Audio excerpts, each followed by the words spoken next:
Hello বন্ধুরা, তোমাদের সকলকে স্বাগত নিমিতাস কিচেনে। তো আজকে আমি তোমাদেরকে ডিমের একটা হালকা পাতলা রেসিপি করে দেখাবো।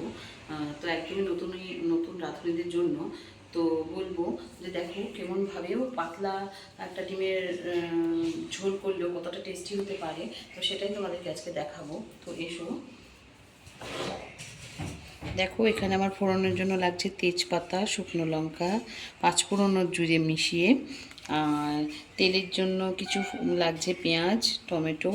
আর এখানে দেখো আমি জিরে বাটা, ধনে বাটা, আদা বাটা, রসুন বাটা, পেঁয়াজ বাটা সব একসাথে বেটে নিয়েছি। আমি তো সবসময় তোমাদেরকে বলি আমি বাটা মশলায় রান্নাবান্না করি, এতে স্বাদ অনেকটাই ভালো হয়। তো এখানে ডিম আর আলু। তো যাই হোক, প্রথমে দেখো আমি কড়াইয়ে তেল গরম করতে দিয়ে দিয়েছি। তো ওই তেলের মধ্যে আমি এখন দিয়ে দেবো একটু লবণ,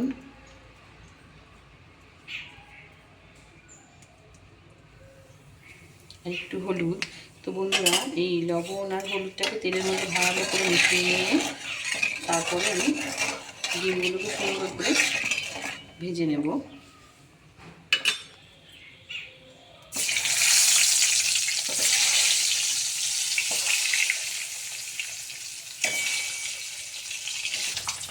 তো দেখো বন্ধুরা, আমার ডিমটা সুন্দর করে লাল লাল করে ভাজা হয়ে গিয়েছে। তো আজকে যেটা তোমাদেরকে দেখাবো, আমি তো তোমাদেরকে বলি আমি খুব কম সময়ের মধ্যে রান্নাবান্নাগুলো করি। তো এই ডিমের ঝোলটা আমি কিভাবে কম সময়ের মধ্যে করব সেটাও তোমাদেরকে দেখাবো। তো সেই কারণে তো অনেকেই এভাবে করতে পারো তোমরা, একদমই টেস্টের কিছু তফাৎ হবে না। কারণ আমি মাঝে মধ্যেই আমার এরমভাবেই করতে হয়। তো বিশ্বাস করো বন্ধুরা, টেস্টের কোনো পরিবর্তন হয় না। আমি যেভাবে করে দেখাচ্ছি তোমাদেরকে, তোমরাও ঠিক সেভাবে করবে, তাহলে মনে হয় না কোনো রকম অসুবিধা হবে। এরকম লঙ্কার মধ্যে এখন আমি এই তেলের মধ্যে আমি একটু লঙ্কা ফোড়ন দিলাম, একটা তেজপাতা দিয়ে দিলাম। আর এর মধ্যে একটু ভাজা ভাজা হলেই জিরে আর পাঁচফোড়ন মিশিয়ে আমি তেলের মধ্যে দেখো দিয়ে দিলাম। এই ফোড়নটা দিয়ে একটু ভাজা ভাজা হয়ে আসবে, সুন্দর মিষ্টি গন্ধ বেরোবে, তখনই ওর মধ্যে আমি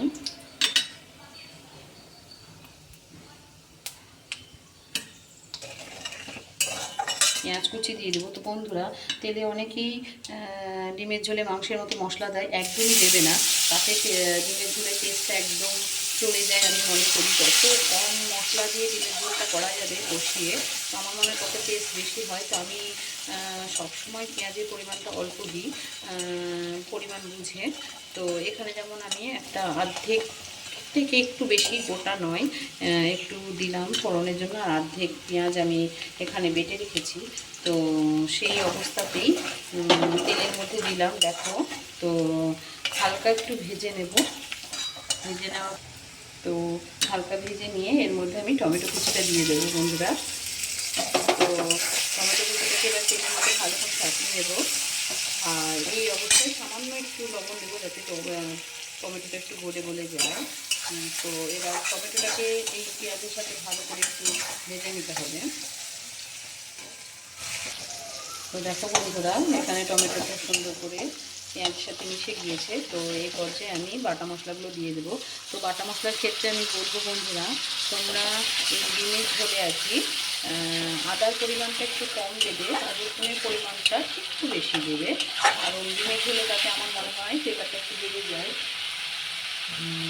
আর পেঁয়াজের পরিমাণ তো তোমাদের বললামই, যতটা পারবে কম দেবে। আর সবসময় চেষ্টা করবে বাটা মশলা দিয়ে রান্না করতে। তো বাটা মশলার একটা আলাদাই স্বাদ হয়। তো এইবার দেখো, এর মধ্যে আমি ধনে বাটা, জিরে বাটাও দিয়েছি, সব কিছু দিই, তো টেস্টটা যেন কোথাও অন্যরকম হয়। তো এইবার এখান থেকে আমি দেখো ভালো করে মশলাটা কষিয়ে নেব। তার আগে আমি এর মধ্যে একবারেই দিয়ে দেবো পরিমাণ মতো লবণ, এটা তোমাদের একদম স্বাদ অনুযায়ী, পরিমাণ মতো হলুদ গুঁড়ো, আর এখানে দিয়ে দেবো অল্প করে কিছু লঙ্কার গুঁড়ো। এটাও তোমাদের স্বাদ মতো বন্ধুরা, যে যেরকম ঝাল খেতে ভালোবাসো। তো এইবার দেখো, এখানে আমি ভালো করে তেলের সঙ্গে মশলাকে সুন্দর করে কষিয়ে নেব। তারপরে আমি তোমাদেরকে দেখাবো যে আমি এটা খুব কম টাইমের মধ্যে কী করে আমি ডিমের ঝোলটা নামাবো, কারণ সময় যদি হাতে থাকে বন্ধুরা তো আমি এইভাবেই করি আর তোমাদেরকে সেভাবে করে দেখাচ্ছি। তো দেখো এবার মশলাটা আমি ভালো করে কষিয়ে নিই। তো দেখো বন্ধুরা মশলাটা থেকে তেল কেমন সুন্দর ছেড়ে গিয়েছে। তো এই অবস্থায় আমি আলুগুলো দিয়ে দেবো। তো দেখো বন্ধুরা আলুগুলো আমি কিন্তু এতে কাঁচাই দিচ্ছি, কারণ আমার মনে হয় আলুগুলো যদি সেদ্ধ করে ডিমের ঝোলটা করা হয় খুব একটা স্বাদ আমার কাছে লাগে না। কারণ তোমরা হয়তো ভাববে ডিমটা সেদ্ধ করছো তখনই তো আলুটা সেদ্ধ করে নিতে পারো।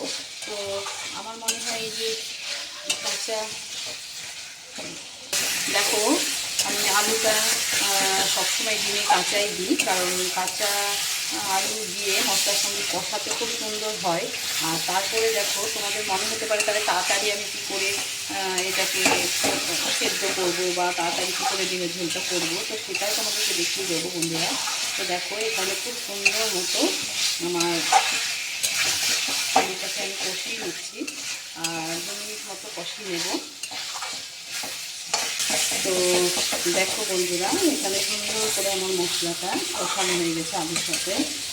এই পর্যায়ে আমি এখানে পরিমাণ মতো, যেহেতু আমি পাতলা ডিমের ঝোল রান্না করছি তো এখানে আমি ঝোলের পরিমাণটা একটু বেশি দেবো, একদমই কম দেবো না। কারণ আমার ডিমের ঝোলটা কারি খেলে ঠিক আছে, কিন্তু যখন আমি ঝোল খাই ডিমের ঝোল করি তো যতটা পারি পাতলা রাখার চেষ্টা করি, কারণ ততটাই যেন আমার কাছে একটু টেস্টি লাগে সব বাটা মশলা যেহেতু। তো এই পাতলা ঝোলটাই বাটা মশলার জন্য খেতে ভীষণই ভালো লাগে। তো এইবার দেখো বন্ধুরা আমি কি করি, কত অল্প সময়ে কেন বললাম তোমাদেরকে যে অল্প সময়ের মধ্যে আমি এই রেসিপিটা করে দেখাবো। তো এখানে আমি একটা প্রেশার কুকার বসিয়ে দিলাম আর এই প্রেশার কুকারের মধ্যে বসানো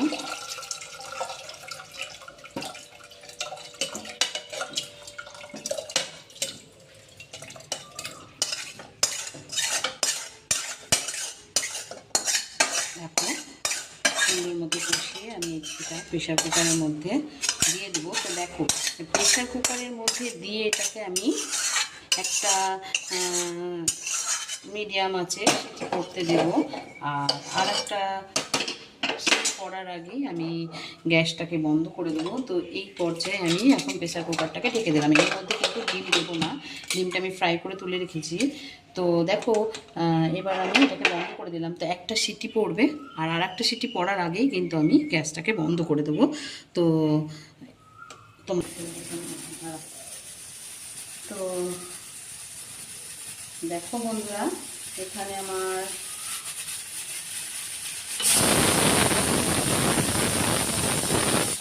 এটাকে খুলে তোমাদেরকে দেখাবো। প্রেশার কুকারটাকে খুলে দিয়েছি। তো এর মধ্যে এবার আমি ডিমগুলো একটু ফুটতে দিয়ে দেব। তো খুব তাড়াতাড়ি রান্নাটা হয়ে যায় এভাবে। তো আমি যেভাবে দেখালাম তোমাদেরকে কড়াইতে তোমরা যদি এরকমভাবে মশলাটাকে কাঁচা আলুর সাথে ভালো করে কষিয়ে নাও তাতে আমার মনে হয় মশলাটা সুন্দর মতো কষানোও যায়। আবার প্রেশার কুকারে দিয়ে তোমরা যদি এভাবে একটু সিটি মেরে নাও তো খুব তাড়াতাড়ি আলুগুলো সেদ্ধও হয়ে যায়। তো দেখো ঝোলটা আমার কেমন সুন্দর হয়েছে, পাতলা ঝোল কেমন হয়েছে দেখো সুন্দর। তো একটুখানি আমি 5 মিনিটের জন্য ফুটিয়ে নিচ্ছি, বেশি ফোটাবো না যাতে ডিমের মধ্যে ঝোল কি ঢুকে যায়, সুন্দর মতো ফ্লেভারটা এর মধ্যে চলে যায়। তো দেখো তোমরা এর মধ্যে সুন্দর মতো ঝোলটা ফুটছে। তো দেখো বন্ধুরা ঝোলটা আমার 5 মিনিট ফুটানো হয়ে গেছে, 5 মিনিট ফোটানো হয়ে গেছে। তো এই পর্যায়ে আমি এই ঝোল হচ্ছে তার মধ্যে আমি একটু গরম মশলার গুঁড়ো দিয়ে দেবো স্বাদের জন্য। তো এবার আমি গ্যাসের ফ্লেমটাকে বন্ধ করে দেবো বন্ধুরা। তো দেখো কত সুন্দর লাগছে। তো বন্ধুরা তোমাদেরকে এটাই বলবো যে আমি যেরকমভাবে তোমাদেরকে ডিমের ঝোলটা করা দেখালাম তো তোমরা এইভাবে যদি করো তো আমার মনে হয় খুব সুন্দর টেস্ট পাবে তোমরা। তো অবশ্যই একবার করে দেখো বাড়িতে। তো আর যদি আমার রেসিপিটাকে তোমাদের ভালো লেগে থাকে তো অবশ্যই কমেন্টের মাধ্যমে জানিও, আর কি কি দেখতে চাও সেটাও আমাকে জানিও। আর ভালো লাগলে অবশ্যই সাবস্ক্রাইব করো, আর পাশে থাকা বেল আইকনটাকে অন করে রেখো যাতে নোটিফিকেশানে সবার প্রথমে আমার ভিডিওগুলো তোমাদের মধ্যে পৌঁছে যায়। তো আজকের মতো এটাই, কালকে আবার কোনো অন্য রেসিপি নিয়ে তোমাদের সঙ্গে দেখা হবে।